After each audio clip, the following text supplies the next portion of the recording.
Hola a todos. Quisiera partir dándoles la bienvenida a la serie Traspasos en su versión 2021, esta serie de eventos del Magíster en Arquitectura de la Universidad de Chile. Soy Gabriela García de Cortázar, soy la coordinadora académica del programa. Traspasos es una serie de conversaciones sobre arquitectura y otras prácticas que se intersectan con ella en torno a 4 objetos.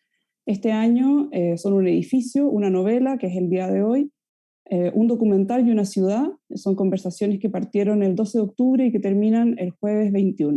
El Magíster en Arquitectura de la Universidad de Chile es un programa de dedicación parcial de 2 años de duración, orientado a arquitectas y arquitectos y profesionales o licenciados en áreas afines interesados en plantear una práctica de relevancia cultural. En el Magíster planteamos que tanto los proyectos especulativos en varias escalas como los diálogos interdisciplinarios son fundamentales en esta participación de la esfera cultural ampliada. En esta sesión de Traspasos, la segunda de la serie, tenemos el agrado y el honor de contar con Federico Falco, escritor que se nos une desde Córdoba, para conversar sobre su novela Los Llanos, o a partir de su novela. Para quienes no la han leído, una invitación también a leerla, una novela sobre la pampa, cultivar una huerta, el paso del tiempo y los procesos internos e íntimos de un hombre. Para llevar adelante la conversación, contamos con Rodrigo Buz, que es profesor del Magíster. En esta serie de Traspasos nos interesan las apropiaciones, cercanías, colaboraciones entre distintas disciplinas y prácticas, y en el caso de hoy, Los Llanos permite hablar de paisaje y productividad, y también quizás de escritura y registro. Ahora voy a presentar a Federico y Rodrigo. Federico Falco es escritor. Ha publicado los libros de cuentos 222 patitos, La hora de los monos y Un cementerio perfecto, también el libro de poemas Made in China y la novela breve Cielos de Córdoba. En 2010 fue seleccionado por la revista Granta como uno de los mejores narradores jóvenes en español. En 2020 su novela Los Llanos fue finalista del premio Herralde. Rodrigo Buz, por otra parte, es profesor asociado en el Departamento de Arquitectura de la Universidad de Chile y actualmente se desempeña como Fellow en Garden and Landscape Studies en Dumbarton Oaks, en Harvard University. Sus temas de interés abarcan la historia del paisaje y de la ciudad. Actualmente es investigador responsable del proyecto Fondesit, la chilenización paisajística del Wallmapu, Araucanía, arte, ciencia y técnica en la colonización visual del sur de Chile, 1830-1930, es profesor de Magíster en Arquitectura, donde en 2021 impartió el curso Literatura y Ciudad en América Latina. Así que después de estas presentaciones les dejo a ustedes la pantalla. Muchas gracias. Gracias, Gabriela. Hola, Federico, mucho gusto.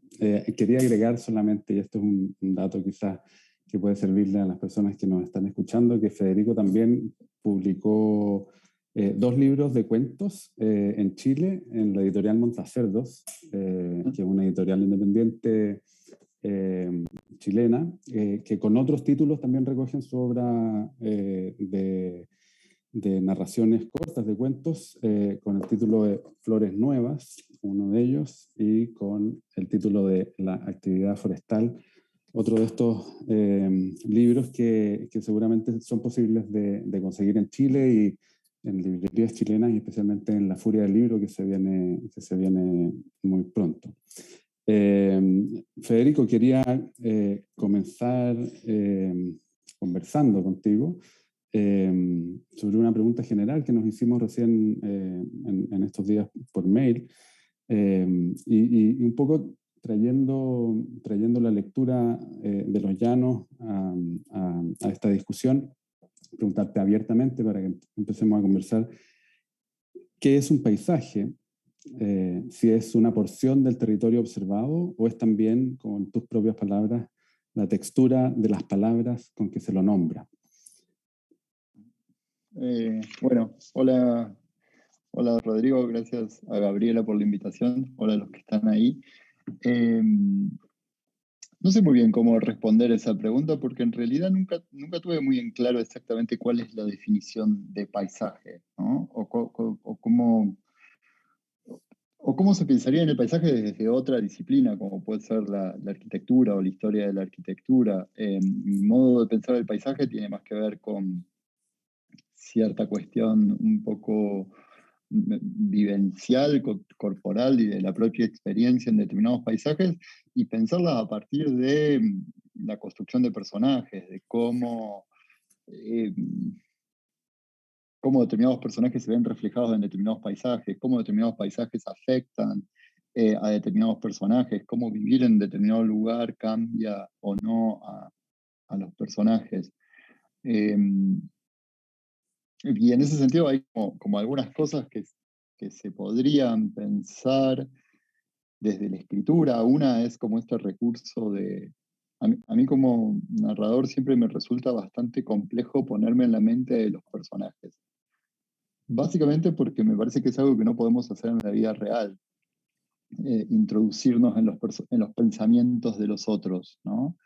Pero sí creo que hay ahí cierta posibilidad de intuir qué es lo que está pensando un personaje a partir de dónde posa la mirada. ¿Qué es posar la mirada? Podría ser en una habitación que tenga objetos, o podría ser en una ciudad, o podría ser en un paisaje urbano, y que por mis propios intereses y mi propia historia, tal vez, a mí me llama mucho la atención dónde posa la mirada en un paisaje natural, en los llanos, en particular en la llanura pampeana, en otros textos tal vez en zonas más de montaña. Entonces, por un lado, esa idea es, hay algo intuitivo para mí a la hora de escribir que tiene que ver con saber dónde viven los personajes y poder ver eso y poder ver qué miran como una forma de comunicar un poco lo que les está pasando o lo que están sintiendo a partir de cómo lo perciben. Y por otro lado, la segunda parte de la pregunta tiene que ver con cómo transmitir un paisaje, ¿no? Me parece que hay algo de cómo poner un paisaje en palabras. Me parece que el vivir un paisaje, la experiencia de vivir un paisaje es eminentemente una experiencia corporal, ¿no? Es una experiencia de mirada, pero también de recorrido, de olores, de percepciones, y que no necesariamente son percepciones o sensaciones que de manera natural se ponen en palabras. Al contrario, me parece que muchas veces lo que pasa con un paisaje es que se nos mete tan adentro de la piel que actúa sobre nosotros a un nivel casi subconsciente o inconsciente, ¿no? Como ese momento donde lo que nos rodea se transforma como una especie de fondo al que no le prestamos mucha atención y sin embargo tiene un montón de importancia en nuestra vida, define nuestra cotidianidad, nuestros movimientos, nuestra forma de pensar, nuestra forma de armar ciertas ideas. Eso siempre me parece muy interesante y también ese momento de cómo contarlo, cómo hacerlo, cómo volverlo palabra, cómo hacerlo consciente y definirlo y con qué palabras definir esa sensación, ¿no? ¿Cómo es la sensación de vivir en un lugar muy seco? ¿Cómo te afecta? ¿Cómo se empieza o de vistas muy amplias o de vistas muy cerradas? ¿Cómo te cambian la cotidianidad? Yo creo que das como un punto clave al referirte a esta dimensión perceptual del paisaje.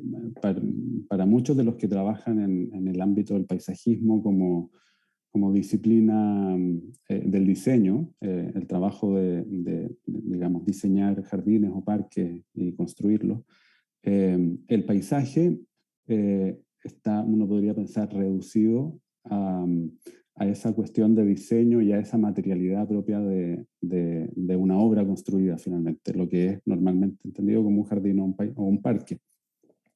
Pero el paisaje tiene todas estas dimensiones poco objetivas, que no son solamente el hecho material del paisaje o el territorio físico, sino que también esta dimensión perceptual, aquello que sentimos en el paisaje, aquello que observamos en estos espacios físicos y que finalmente están en el interior de las personas, de las percepciones subjetivas de las personas y que se transmiten.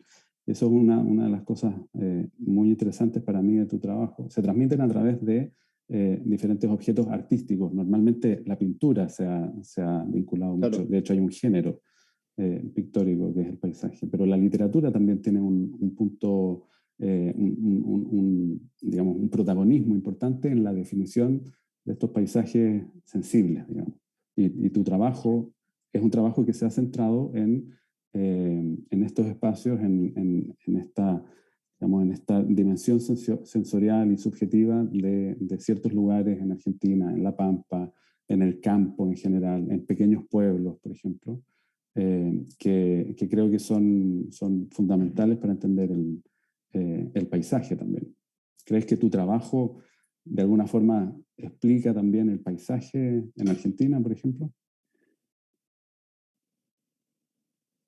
No sé si explicar explicar un paisaje en particular ya es medio como un desafío bastante grande. Sí me interesa, a ver, una de las preguntas que te haría, porque no lo sé y por ahí está bueno poner como territorio en común, es, no sé exactamente qué estamos entendiendo por el paisaje o qué se entiende desde la arquitectura por el paisaje. No sé si solamente es un paisaje como el de los parques y los jardines, como un paisaje de alguna manera diseñado o armado y que tiene un marco, un, un límite, que en el caso del jardín o el parque sería una verja bueno, o algún tipo de límite. Desde un momento el jardín termina y empieza otra cosa.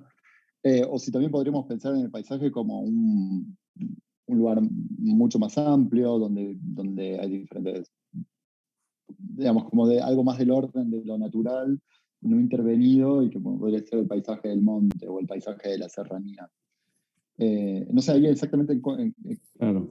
En mi opinión, si uno se reduce exclusivamente a la arquitectura y el paisajismo como disciplina de diseño, efectivamente el paisaje es algo contenido que tiene ciertos límites y que está diseñado, podríamos decir, y que tiene como resultado, como decía antes, un jardín o un parque, por ejemplo.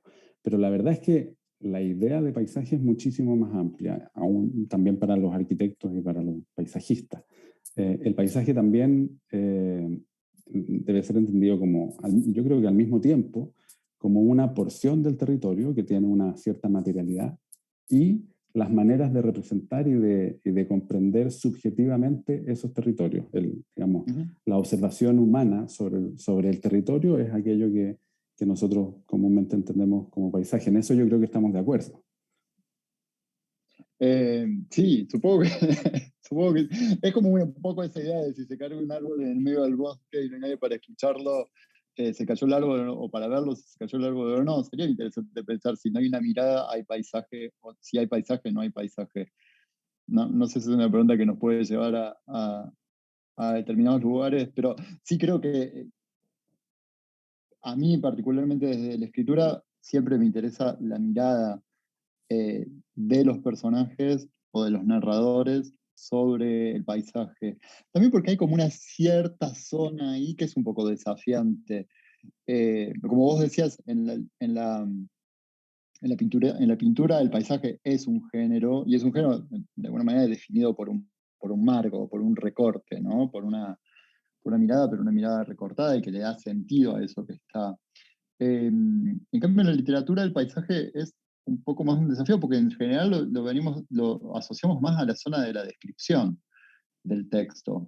Un paisaje a, a priori no necesariamente implica acción, ¿no? Y a la hora de narrar, siempre lo que es, y a la hora de estructurar una narración, siempre lo que de alguna manera acciona las cosas hacia adelante tiene que ver con conflicto, con diálogos o con acciones, con verbos, hacer, salir, correr, dijo, vino. En cambio, a la hora de plasmar el pasaje en la página, lo único que nos queda es describir, aunque sea la descripción de una mirada, y siempre es como una zona un poco complicada la descripción. En las novelas del siglo XIX es la zona que tendemos a saltear, las páginas que tendemos a saltear. Cuando empieza la descripción, es típico de lectores como saltear esa descripción justamente porque no hay acción. Y en ese sentido a mí me parece un desafío interesante a la hora de escribir, sentarse a pensar cómo escribir un paisaje sin que sea 4 párrafos, sin que se transforme en 4 párrafos donde no pasa nada, ¿no? Ahora, en el caso de tu obra, digamos, obviamente los personajes son fundamentales, pero son siempre, me parece por lo menos en lo que yo he leído, son siempre personajes que están en una relación íntima con el paisaje, ya sea el personaje, el narrador de los llanos, por ejemplo, que es una persona que para bueno, intentar salir de una crisis personal se refugia en el paisaje y en el campo, digo, utiliza el campo como un refugio. En otros casos, como el paisajista del Cementerio Perfecto, también, digamos, el paisaje, en ese caso el paisaje diseñado, que es una obra de paisajismo propiamente tal, es digamos, su meta, desarrollar este espacio perfecto, este cementerio perfecto. Es que me parece, de nuevo, para mí es una cosa vital el paisaje en el que habitan los personajes, también porque es vital el paisaje en el que yo habito. Mi calidad de vida y mi disfrute cotidiano cambia un montón si estoy en la ciudad y si estoy en el campo, o si estoy en las montañas. Hay algo de mi propia naturaleza que se ve afectada por esa naturaleza, que tiene que ver con los gustos personales y la subjetividad, pero que siempre me lleva a pensar cómo a los personajes esos paisajes los afectan, a veces para bien, digamos, en el sentido en el caso de los llanos, es un poco, el paisaje se transforma como un lugar de refugio, ¿no? Del lugar donde el narrador va a lamerse las heridas. En otros casos, algunos paisajes que nos afectan como sumando más dificultades o haciéndole las cosas un poco más difíciles a los personajes. Hay una cita que nunca me acuerdo de memoria, la voy a parafrasear, que es una cita de Juan José Saer en un libro que se llama El río sin orillas, donde él habla y que me parece interesante pensarlo en relación a esto, porque él dice que las personas que habitan en ciudades portuarias están muy habituadas a la llegada de extranjeros, a los otros, a los diferentes, a lo raro que se incorpora a la comunidad con una cierta facilidad. Las personas que habitan en las zonas montañosas están muy habituadas a que siempre hay un más allá, siempre hay un otro lado, siempre hay de alguna manera un poder subir y a su vez un cambio constante en el punto de vista, que es algo que pasa cuando uno cambia la montaña, ve las cosas desde arriba, desde abajo, desde el llano, desde lo alto. Y él, que está en ese ensayo, habla del río y sobre todo del río Paraná en su zona más de llanura, dice que las personas de llanura de alguna manera tienen como este desafío de un horizonte que se corre y que es un paisaje que es continuamente igual a sí mismo y que no cambia, que uno puede caminar 10 kilómetros y el horizonte se corre 10 kilómetros hacia adelante y no se avanza, es como una especie de estancamiento en la pampa. Y la frase sobre todo siempre me resonó un montón y me gusta y me interesa, porque habla de alguna manera de cómo los paisajes nos definen y definen a los personajes, ¿no? Y me parece algo, como lo que te decía recién, algo muy vital, muy cotidiano y a su vez que tal vez no, no, no está del todo puesto en palabras en la cotidianidad de cada uno de nosotros, o de los habitantes de un paisaje o de los personajes en sí. A la hora de narrar, me parece material sumamente interesante, justamente por eso, porque no está puesto en palabras y funciona por debajo, ¿no? Como incluso para el propio lector funciona por debajo. Como hay algo que se va ahí construyendo sin que uno, como que yo lo que siento siempre es que si elijo bien el paisaje o el lugar o incluso la casa que habitan los personajes, la mitad del problema ya está resuelto. Hay un montón de cosas que las dice ese paisaje o esa casa o ese habitar. Sí. Algo de eso se puede leer en ciertos episodios de Los Llanos, por ejemplo, en la calma que impone, por ejemplo, la posibilidad de habitar el campo. En otros casos, por ejemplo, las dificultades de una persona que viene, aunque tenía un origen campesino, también había pasado el último tiempo viviendo en una gran ciudad retorna al campo y se le imponen todas las dificultades de la naturaleza. El calor extremo, por ejemplo, que mata todas las cosechas, o la inundación, las dificultades que puede tener con el vecino al que se le escapan los chanchos, por ejemplo, como que está, digamos, sus propias sensaciones personales deben estar seguramente marcadas por las dificultades que le impone el terreno, lo físico, el lugar en el que vive, finalmente. Porque me parece que ahí lo que se pone en juego es como esa especie de brecha que aparece entre la idealización de un determinado paisaje o las significaciones que un determinado paisaje pueda tener, y después la vida real, la cotidianeidad, los desafíos propios de un paisaje. Una de las situaciones que sucedió en Argentina, no sé si en otros países, pero en Argentina en la década del 90 hubo como un gran movimiento de vuelta a la naturaleza, ¿no? Y de como desde determinados lugares, como empresas, no sé, fábricas de yogures que se apropiaban de esa idea de lo natural y de pronto eran alimentos súper procesados pero con un envase verde y eso los hacía más naturales y más sanos. Y también toda una vuelta al campo, que en realidad no era una vuelta al campo, sino que era una vuelta como ese espacio idílico de los countries, con riego y césped verde todo el año, y como todo muy, muy controlado, ¿no? Y que me parece que es algo que a lo largo de la literatura argentina aparece una y otra vez, esa idealización del paisaje de la Pampa como una vuelta a la naturaleza, como lo idílico, como la vuelta al jardín, al paraíso, el paraíso terrenal perdido, etcétera, etcétera. Y por otro lado, otra imagen, otra representación que aparece mucho, que es la Pampa como la barbarie, o como el lugar del desafío, el lugar donde el inmigrante tiene que esforzarse trabajando y viene sequía o granizo o langostas y arrasan con todo. Como la epopeya, ¿no? La epopeya pampeana, pero también como un espacio a dominar, ¿no? A dominar y a civilizar de alguna manera. Y digo, como esos como dos grandes polos que de alguna manera no sé si me interesaban tanto la novela, pero sí como me interesaba esa idea de, bueno, por un lado la idealización del paisaje y cierta idea que yo encuentro verdadera, digamos. Hay algo de determinados paisajes que a mí en lo personal me serena, me tranquiliza o me lleva a ciertos estados más contemplativos o más meditativos.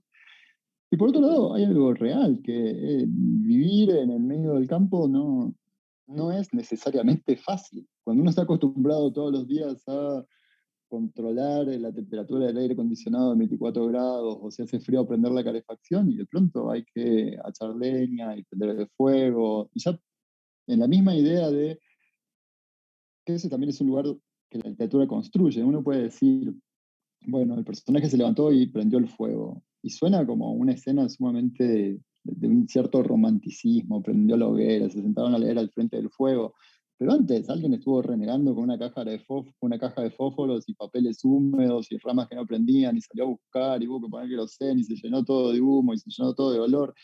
Esa tensión entre los detalles que implican mínimos desafíos cotidianos y esas otras ideas más idealizadas, eh, a mí me interesan mucho como ese espacio entre esas dos extremos, me interesa como un espacio de escritura, como un espacio para explorar, ¿no? Bueno, incluso para los personajes. Por más que tengan esta idea idealizada, después, ¿qué pasa cuando lo llevan a la práctica? ¿Qué aparece cuando hay que prender un fuego de verdad? Como esas diferencias que hay en los relatos del siglo XIX, por ejemplo, de habitar un lugar que en la actualidad podría ser entendido como bello, apacible, tranquilizador, pero que en el siglo XIX uno, al leer los relatos, por ejemplo, se da cuenta que no tenían nada de bello, de tranquilizador, ni mucho menos, sino que eran sitios riesgosos, lugares en los que se jugaban la vida, quienes estaban instalados allí, que tenía más que ver, lejos de la idea de lo bello, más con la idea de lo sublime, lo terrorífico, por ejemplo, que en la Pampa Argentina, o no sé, en el desierto, por ejemplo, o en el mar, se puede observar muy fácilmente la fragilidad de la vida en el descampado, finalmente. sí, y a su vez esa idea de, digamos, como bueno, la fragilidad, que hay como algo animal y atávico en esa fragilidad de la vida, porque por ahí es sí, como enfrentarse con un nivel de fragilidad de la vida, pero también como una especie más, uno podría tomar la misma idea como enfrentarse como algo más esencial, lo más simple y lo más puro, por ahí que son ideas que por ahí van más asociadas a lo sublime, ¿no? Y esas ideas de belleza que también van cambiando, de acuerdo a las épocas, de acuerdo a cómo se va pensando determinado, y qué ideas van entramándose en lo social, ¿no? Asociadas a un paisaje.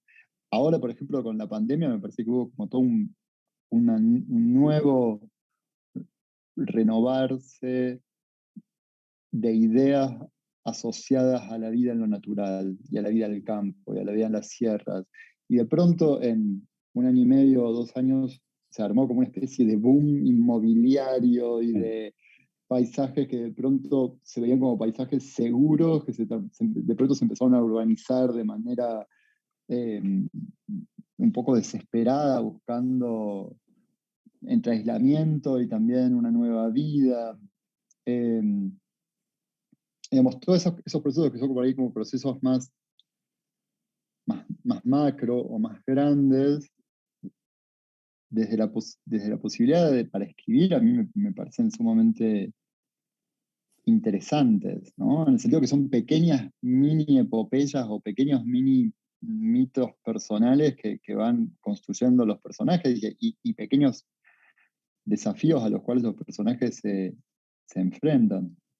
Y además de la pandemia, por ejemplo, no sé, la crisis climática actual, la catástrofe climática, no sé, ¿te parece que antes de la pandemia también sin duda ha empujado a algunas personas como a revalorar de nuevas formas la naturaleza o la vida en el campo, en los lugares, por ejemplo, donde se ha dejado sentir con mucha fuerza las sequías, por ejemplo? Muchas personas también tienden bueno, los que pueden también, a llegar a lugares donde hay más agua, por ejemplo, y esto es algo que nos va a seguir acompañando permanentemente. ¿Eso ha afectado de alguna manera tu trabajo como escritor? Mm, No lo sé. Me parece que es un tema que me preocupa mucho como ser humano, como ciudadano, como, como hombre común, pero que todavía creo que no llego a dimensionar del todo y a procesar del todo como para poder escribir sobre eso, ¿no? Hay ciertas cosas que, o por lo menos a mí me pasa que necesitan cierta distancia, ¿no? Que hay que verlas con una cierta distancia como para poder procesarlos. En los llanos hay algunos momentos, hay algunas puntas de eso, donde aparecen ciertas ideas que tienen que ver con el monocultivo, con cómo fueron cambiando ciertos paisajes a partir La de, como, soja. de la soja y la explotación agrícola, eh, eso que... mm, pero por otro lado, en la misma novela, y era algo que estuve hablando hace poco con diferentes personas, en la misma novela, de alguna manera, el narrador y el personaje central mm, puede ver ese problema, pero, pero la solución que encuentra tiene más que ver con el aislarse y no con el estar en comunidad, ¿no? Que, y hay algo, por ejemplo, que a mí, a mí como autor o fuera o en esa distancia con el personaje, sí me genera un poco de ruido, ¿no? Es un personaje que elige aislarse y me parece que ante estos fenómenos, justamente el aislarse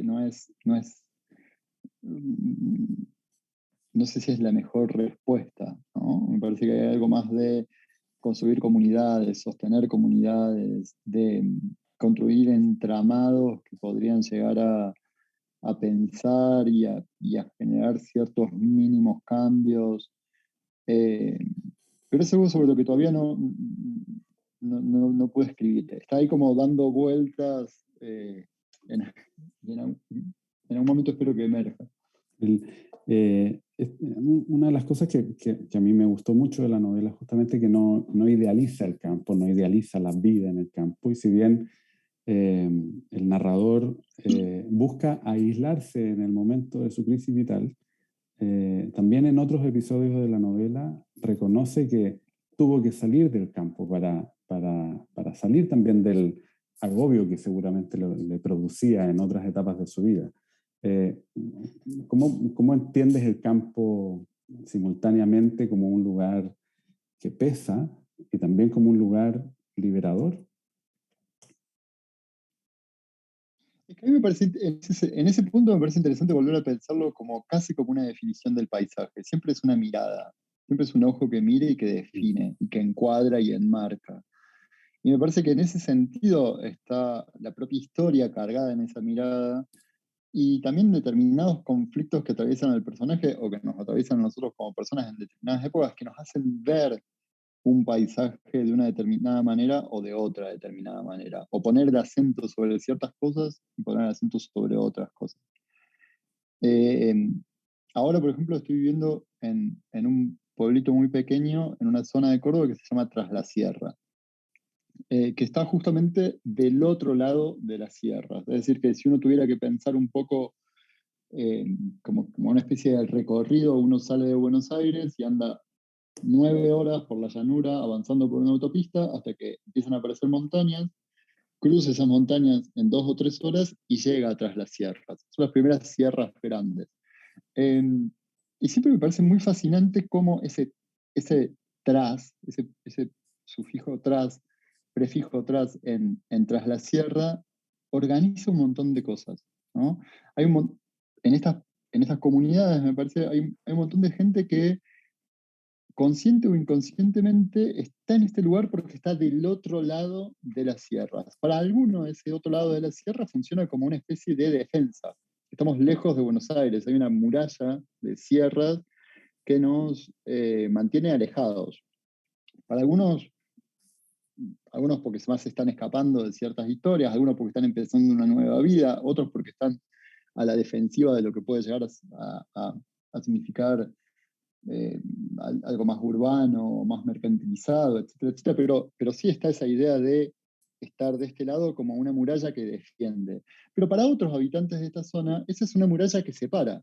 Ese muro, más que defender, aísla, ¿no? Y está esta cosa de estar alejados, de no tener acceso, de no poder ir al teatro, no poder ir al cine, cómo será la vida del otro lado. Pasa mucho con los adolescentes, no sé si pasa mucho, tampoco conozco tantos, pero en un par de casos de adolescentes que ven la idea de cruzar la sierra realmente como un gran desafío, como un tener que armar la vida en otro lado.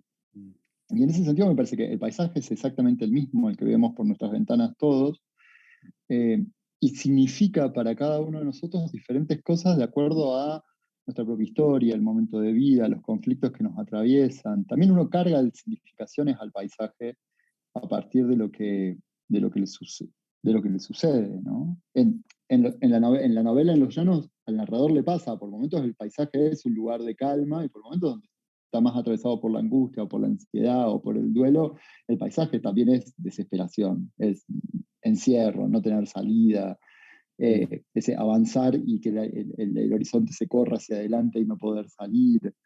Me parece que son significaciones que siempre están jugando en nosotros, ¿no? Y en esa definición del paisaje también el uso concreto de las palabras es muy importante. En el lugar que mencionabas tú, Tras la Sierra, la toponimia de Tras la Sierra también implica algo. Y en el caso de... Hay muchos otros casos de lugares que, digamos, están prácticamente definidos por esa toponimia. En Chile hay un pueblo, por ejemplo, que se llamaba, y le tuvieron que cambiar el nombre, Pueblo Hundido. Era un lugar como que nunca iba a desarrollarse con ese nombre. Claro. Le cambiaron el nombre y lamentablemente sigue sin desarrollarse, obviamente. Pero hay un interés muy, muy preciso en tu libro también sobre sobre la voluntad que tiene el narrador de nombrar los lugares que no conoce y que no sabe nombrar. Por ejemplo, el camino de la casa abandonada, el lugar donde está el árbol, no sé, busca la forma de darle un sentido a los lugares nombrándolos. Sí, y eso es lo que me interesa un montón. Me interesa por una serie, por un lado, porque me parece, hay algo, a mí en mi propia experiencia cotidiana, hay algo de el nombrar las cosas que me ayuda a desacelerarme de alguna manera. Como que de alguna manera me ayuda a prestarle atención, ¿no? Hay cosas que percibo y veo, pero que si no hago el esfuerzo de nombrarlas, de alguna manera como se me pasan como en segundo plano. Y cuando las cosas tienen nombre, existen. No es lo mismo caminar por un sendero en el medio del monte y estar rodeado de monte, que es una palabra hermosa, pero súper general, que estar en el medio de un sendero y estar caminando y ver que floreció el laurel del monte. Y ahora están las jarillas florecidas. Y ahora vino la carqueja. Ya que las cosas toman nombre, como que amplía el paisaje un montón, ¿no? Como que de pronto se vuelven esos conceptos adheridos a ciertas cosas, las vuelven entes con los cuales relacionarse, de alguna manera. Eso por un lado. Y por otro lado, a mí siempre me interesa cómo los lugareños nombran a los paisajes, cómo los paisajes también se construyen a partir de los propios nombres, ¿no? Y a cada lugar que voy me parece sumamente interesante hablar con gente del lugar y preguntar cómo se llaman las cosas, cómo se llama esto, cómo se llama este lugar, cómo se llama este camino. ¿Qué es esto? Porque no sé, cuando eh, en algunos lugares leña para la salamandra se llama leña cortada, pero en esta zona se llama leña picada. No sé por qué el adjetivo picada ahí se adhiere a leña, no hay una cuestión lógica, pero de alguna manera hay como un lenguaje que determina una zona y que determina un paisaje. Vivir en un determinado paisaje hace que aparezcan ciertas palabras que en otro paisaje no van a aparecer. De pronto hablas de el filo, o el chilcal, o la leña picada, y son una zona, ¿no? Es como un paisaje determinado. Y eso me parece sumamente interesante. Y por otro lado también, otra de las cosas que aparecen ahí y que aparece siempre cuando uno nombra es que las palabras de alguna manera, por una definición muy, muy general y muy rápida, las palabras no son la cosa. Entonces también cuando aparece la palabra aparece como una especie de falta, algo que no está. Y me parece interesante esa idea del paisaje como una posible, como de vivir el paisaje como algo que se va a perder, ¿no? Como hay que escribirlo porque se va a perder. También porque ahí aparece como otra dimensión, tal vez estoy siendo demasiado rápido en esto, pero parece como otra dimensión que es cómo un paisaje cambia en la temporalidad, cómo cambia a medida que pasa el tiempo, porque cambian las estaciones, porque cambia la vegetación, pero también porque cambia las relaciones de los seres humanos con el paisaje, porque cambia el clima, porque nosotros mismos afectamos a ese paisaje y de alguna manera todo el tiempo estamos jugando con ese riesgo de habitar un paisaje, también eso implica poder llegar a perderlo o poder llegar a destruirlo. Esa tensión, ahí aparece el nombrar como el capturar en palabras como un ejercicio que me parece interesante. O que me da ganas de escribir.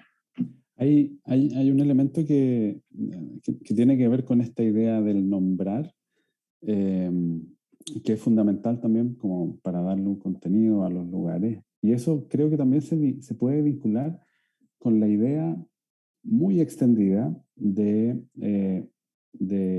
llamar a espacios muy amplios que en Chile y en Argentina se ha dado históricamente, de lugares vacíos. La idea del desierto, por ejemplo, de un lugar de lugares deshabitados, por ejemplo.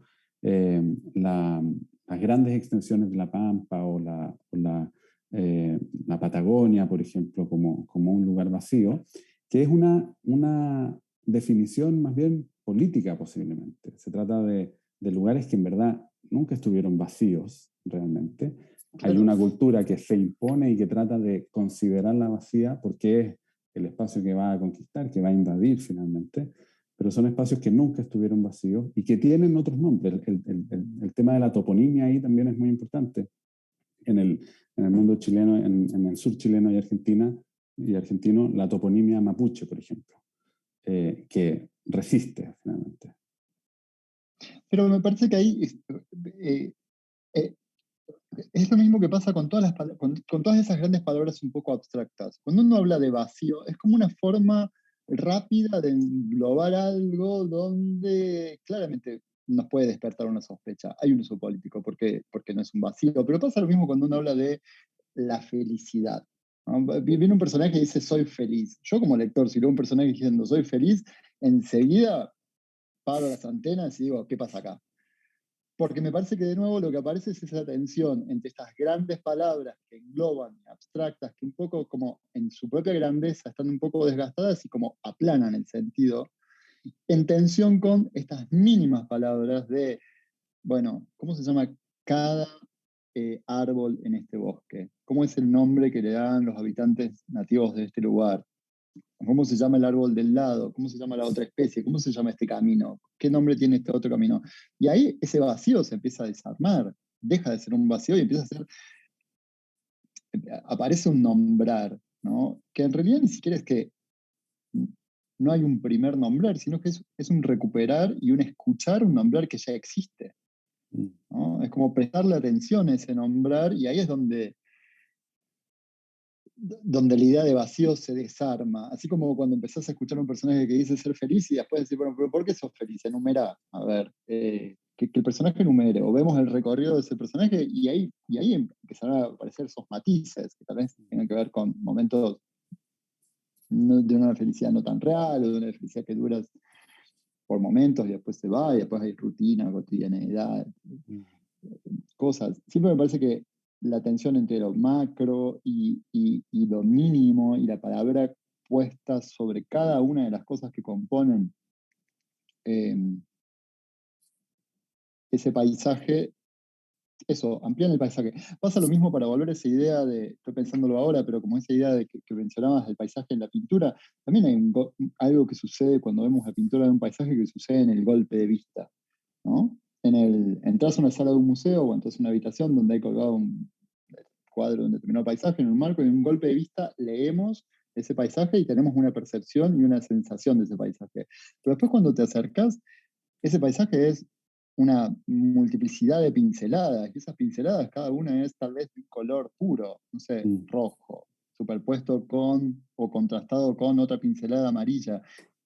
Y algo de esa primera impresión se desarma y se arma otra cosa, ¿no? Hay otra cosa que tiene más que ver con el proceso, con el tiempo que pasó habitando esa obra del artista, con cierta intención, con cierta ilusión que se desarma y aparece esa otra cosa de un habitar más ese marco, ese lienzo. Me parece que con el paisaje y con el nombrar del paisaje pasa lo mismo. ¿No? Dice, bueno, con la escritura Patagonia, del paisaje. Y con la escritura del paisaje, de alguna forma. Y hoy también podríamos pensarlo como con el recorrido del paisaje, ¿no? Cuando uno piensa la Patagonia o el desierto, bueno, no es lo mismo decir rápidamente el desierto, algo que me lleva 30 segundos y una palabra de 3 sílabas, que subirse a un auto y manejar durante 3 días por un paisaje que es continuamente el mismo. De pronto esa idea de desierto se desarma y se arma otra cosa totalmente diferente, incluso tal vez una cosa donde no alcancen un montón de palabras para ponerlo en experiencia, para nombrarlo, ¿no? Vuelvo con esto a esta frase que recién mencionaste y que de alguna forma diferente aparece también en el libro, que las palabras no son las cosas. Me lleva a preguntarme inmediatamente si el paisaje es una cosa, finalmente. Uy, pregunta complicada. No sé si el paisaje es... Bueno, habría que pensar que es una cosa, ¿no? Yo cuando hablaba de cosas decía, no es el objeto. Cuando digo la palabra vaso, no es este vaso. Y por otro lado, cuando nombro un paisaje, incluso pensando, es algo que un poco está en la novela, es esta idea de qué pasa si, no hablemos de un paisaje que ya es demasiado complicado, pero qué pasa si delimitamos un recuadro de 1 metro por 1 metro con lana roja, clavamos 4 estacas y hacemos un recuadro de 1 metro por 1 metro en una porción de césped. Y agarramos cada uno de esos pequeños estolones y lo sacamos y le ponemos un nombre, ¿no? O decimos, bueno, pertenece a tal especie y lo tagueamos y lo metemos en una taxonomía botánica. Y de pronto decimos, bueno, en este recuadro de 1 metro por 1 metro hay estas 38 especies, que todas se parecían. Al principio eran hojas verdes, césped, y de pronto esa palabra césped se empieza a desagregar y aparece tal, tal, tal y tal especie. Igual, eso es un procedimiento de nombrar, y ese procedimiento de nombrar llevado al límite, al extremo, es decir, a lo más minucioso de lo minucioso de lo minucioso, a el milímetro por milímetro cuadrado, no va a nombrar la totalidad. Hay algo de ese nombrar que siempre va a quedar, siempre de alguna manera los sonidos que asociemos a determinados objetos no van a ser el objeto. Y podemos, por sumatoria, por multiplicidad de capas, por listas, por adhesión, por tratar de llegar al máximo, pero eso no va a ser, no va a estar. También porque hay algo ahí que aparece, visto de otro lugar, sería como hay algo que aparece en la idea de palabra, de lenguaje, que un poco deja fuera el cuerpo, ¿no? Y esa tensión entre cómo vivimos un paisaje con el cuerpo eh, y cómo transmitimos un paisaje con palabras, siempre hay un hueco ahí. Siempre hay A mí me gusta pensarlo, y siempre digo lo mismo, pero me gusta pensarlo como ese límite que es de la piel para adentro y de la piel para afuera. Hay cosas que son de la piel para adentro y hay cosas que son de la piel para afuera. Y las cosas que son de la piel para adentro, la herramienta que tenemos para comunicarlas, para decirlas, para tratar de compartirlas con el otro, es el lenguaje. Pero no siempre es una herramienta sumamente precisa. Ni siempre vamos a estar seguros de que entendemos los dos lo mismo. Entonces no sé si el paisaje es una cosa. Me parece que el paisaje, pero sí el paisaje puede ser, tomo como un camino más lateral y tal vez me estoy escapando un poco de la pregunta, pero el paisaje puede ser un lugar de encuentro, que tal vez el lenguaje no lo es. Hace poco leía un texto muy, muy, muy bonito de Florencia Gattari, que es una amiga escritora, eh, y ella me decía cómo dos personajes hablaban mientras caminaban, y en el lugar y que hay ciertas cosas que se pueden decir simplemente cuando no se está uno mirando a los ojos, sino estas dos personas están mirando el mismo, están caminando y mirando las mismas cosas al mismo tiempo. Como que esa unión en la mirada, esa unión en el paisaje, de alguna manera amplía la posibilidad de encuentro que en el lenguaje de por sí sería un poco más limitada, ¿no? Sí. Que por otro lado, también me parece que es algo que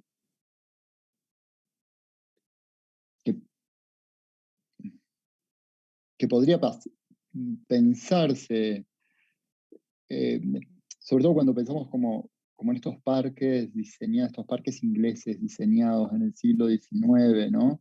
Como esta idea de jardines que para recrear la vista, para que los dueños pasearan en círculos hablando alrededor y pasaran por diferentes zonas y esas zonas fueran generando como diferentes sensaciones y el, el paisaje pensado como un recorrido también es como una especie de herramienta de encuentro más allá del lenguaje, como poner a cuerpos a pasar por la misma experiencia para que esa experiencia de alguna manera pueda ser compartida sin necesariamente ponerla en palabras, ¿no? Sí. Quería llevarte a un tema que nos interesa mucho en el Magíster de Arquitectura, que tiene que ver como con el traslape entre diferentes oficios, no solo disciplinas, sino que oficios.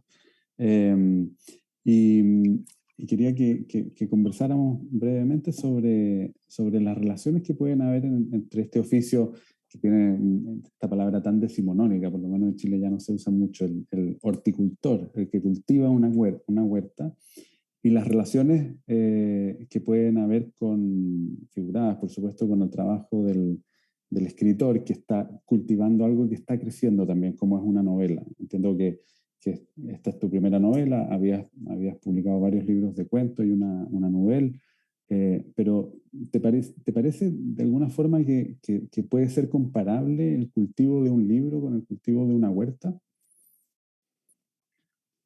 Sí y no. Sí, en ciertas zonas y en otras zonas no. Y también depende de la aproximación que tenga cada uno a los procesos creativos. Eh, mm, Me parece que uno se puede aproximar a una huerta o a la escritura de un libro como desde un lugar de más control, de querer que las cosas sean como uno quiere, desde una idea más preconcebida de qué va a ser y cómo va a suceder la escritura o la huerta y cómo se va a desplegar en el tiempo. O uno se puede acercar a la escritura de un texto o al cultivo de una huerta, aceptando que hay un montón de cosas que no puede controlar, que hay un límite, que hay cosas que se escapan a ese, a ese control y a ese propio deseo, ¿no? En la novela lo que sucede con el personaje es que empieza en un lugar mm, bueno, de gran crisis vital, después de una separación y una crisis vital también con los propios relatos que se había formado sobre su propia vida y también con la escritura en sí, y que desde ese lugar de mayor control de lo escrito que él desea y al que no puede llegar, de a poco va transitando o deslizándose hacia un lugar de, viéndose reflejado en la huerta, aprender que la escritura también puede ser descontrol, cosas que pasan solas, cosas que suceden a pesar de uno, cosas que suceden en, en la propia potencia de lo que se da, ¿no? Eh, en esa especie de conjunción extraña entre naturaleza, hábitat, semilla, acontecer, azar.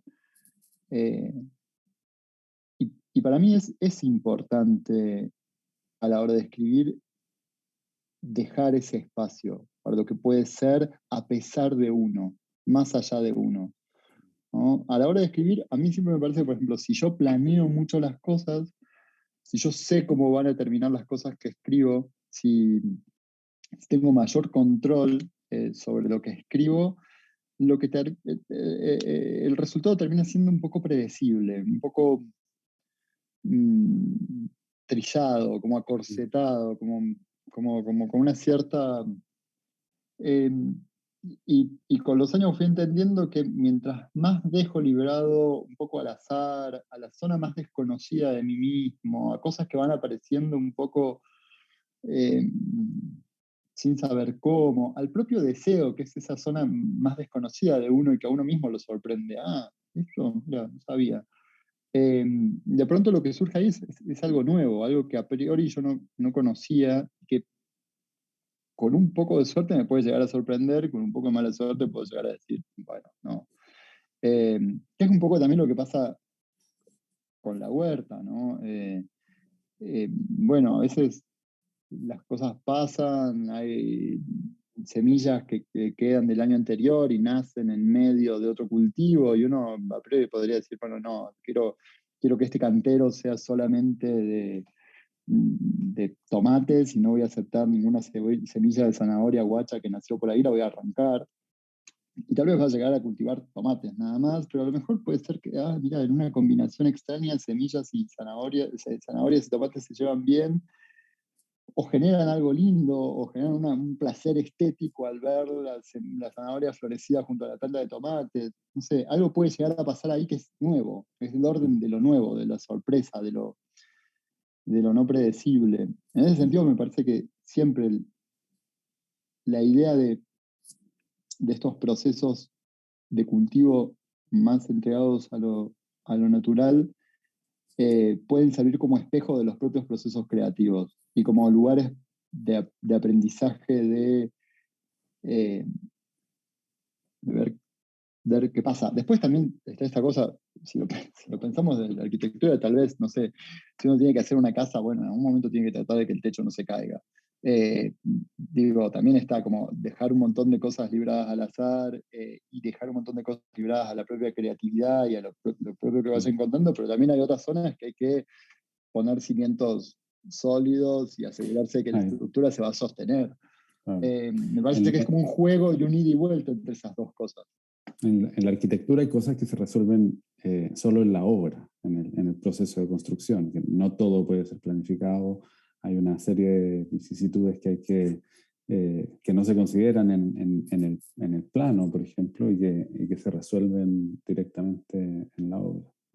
Es algo comparable. Claro, en ese sentido. Y que tiene que ver con lo que va pasando, con lo que acontece con ese territorio en particular, esa casa en particular, esos materiales en particular. Me parece que con la escritura pasa exactamente lo mismo, con un poco menos de riesgo, en el sentido de que si todo sale mal, no sé, papelera y empezar una versión nueva. Claro. No es tan terrible. O por lo menos uno no invirtió más que tinta o horas tecleando frente a la compu y papel y resmas en la impresora y toner, que por ahí con hacer una casa hay como un cierto valor monetario en los materiales mayor. Sí. Pero sí me parece que es interesante cómo en el proceso ciertas cosas que quedan fuera de nuestro control terminan siendo mucho más fieles a nosotros mismos y permiten, o por lo menos a mí me permiten encontrarme con cosas que no sabía de mí, que no sabía que me interesaban, y que me sorprenden y que me llevan a lugares más originales, tal vez, por usar esa palabra. Yo, solo para terminar ya, porque estamos más o menos cerca de la hora, en los agradecimientos, que además celebro que existan agradecimientos en una novela, muchas veces se pasan por alto esos agradecimientos. Agradeces a las personas que te ayudaron a comprender también la vida de los vegetales o conocer más sobre los animales. Eso tuviste que estudiar mucho sobre plantas y sobre animales para poder escribir esta novela. No necesariamente estudiar, porque es un tema que naturalmente me gusta. Siempre trato de escribir sobre cosas que me interesan y que despiertan mi curiosidad.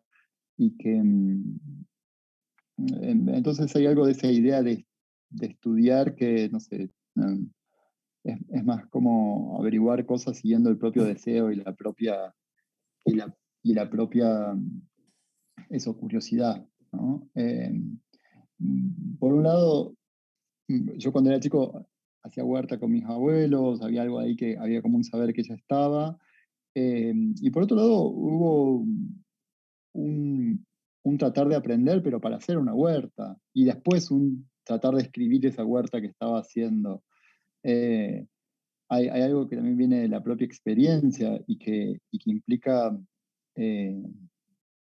sí, aprender y un pasaje de saberes, ¿no? Me parece que siempre lo que pasa, hay algo del mundo huerta y el mundo jardines que a mí me parece muy hermoso, que es el intercambio de semillas, el intercambio de información sobre una planta, el intercambio de gajos, ¿no? Y cada gajo viene con sus propias instrucciones, ¿no? Poner media sombra, tal otra tierra, fíjate, lo tenés que podar en enero.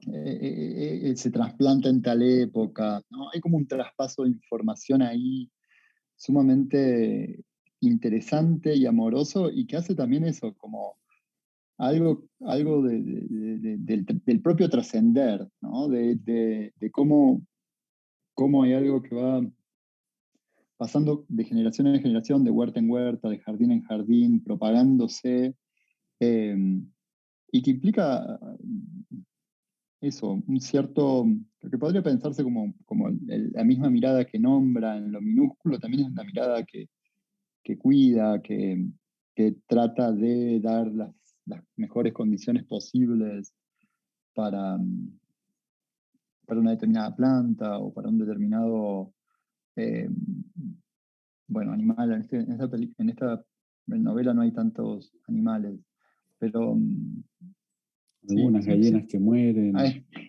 unos hay algunas chanchos. gallinas ahí un poco maltratadas. No necesariamente maltratadas, sino con mala suerte. Sí, enfermedades de gallinas con problemas, virus, ya que están tan de moda. Federico, te quiero agradecer, creo que estamos en el tiempo, entonces te quiero agradecer a nombre del programa de Magíster en Arquitectura por haber participado, por haber conversado sobre paisaje y sobre tu trabajo, que invito a todas las personas que nos están viendo a leerlo, porque es un hermosísimo texto sobre el paisaje, sobre el campo, sobre el tiempo en el campo además, y que Los Llanos ciertamente es fácil de encontrar hoy día en librerías y en bibliotecas, sin duda. Y los otros dos textos, Flores Nuevas y La actividad forestal, que también creo que es posible encontrarlas en La Furia del Libro próximamente o en algunas librerías, editado por Montacerdos en Chile, y con esos títulos llegaron tus cuentos a Chile hace algunos años. Gracias, Federico. No, gracias a ustedes, gracias por esta charla y espero que haya sido útil o por lo menos entretenida. Sí, mucho. Gracias.